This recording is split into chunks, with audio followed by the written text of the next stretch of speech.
An air traffic controller observes a plane 6,750 meters away at an angle of elevation 12 degrees. Find the height of the plane above the ground, given that the control tower has a vertical height of 132 meters. Right, so what we got here is an aeroplane which is 6,750 meters away from the tower, and the man in the control tower, the traffic controller, observes it at an angle of elevation. So an angle of elevation is this angle here that the angle makes with the horizontal. And what we got to do is find the vertical height above the ground. So you would just draw a diagram, and then drawing in this extra line here, and calling this H, and this now being a right angle triangle. And don't forget this angle here is called the angle of elevation because you're looking at compared with the horizontal. Let H be the vertical height of the plane above the control tower. Alright, and what we're going to do, we're going to calculate H, and then we're going to add in the height of the control tower. So labeling the triangle, so this side here would be opposite, this would be adjacent, and this would be hypotenuse. We've got opposite, adjacent and angle.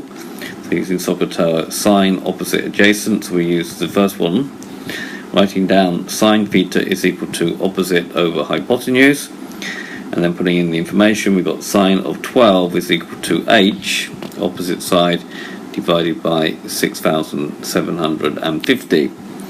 If we want to rearrange that, we need to multiply sine 12 by 6,750. So H will be 6,750 times sine of 12. So go into my GDC. Before we should just check, so check in 5 and then number 2 document settings, and make sure that this is in degree mode, and press OK. If you're doing studies, maybe you might want to make it default.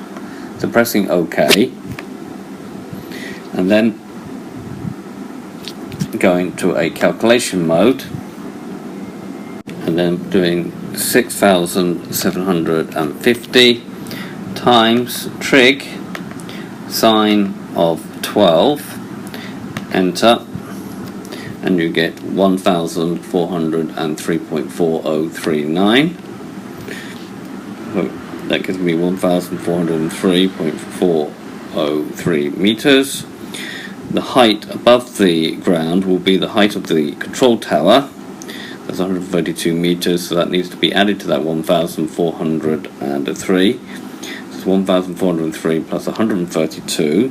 So going back to my calculator, and now all you need to do is press add, because the answer button will come up.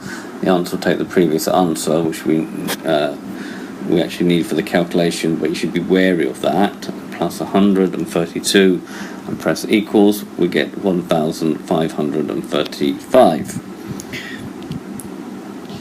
So it gives 1,535.403. Rounding off to 3 significant figures, that 5 will make that 3 or 4, and put in an extra 0, so we get 1,540 meters, correct to 3 significant figures. That is the height above the ground level.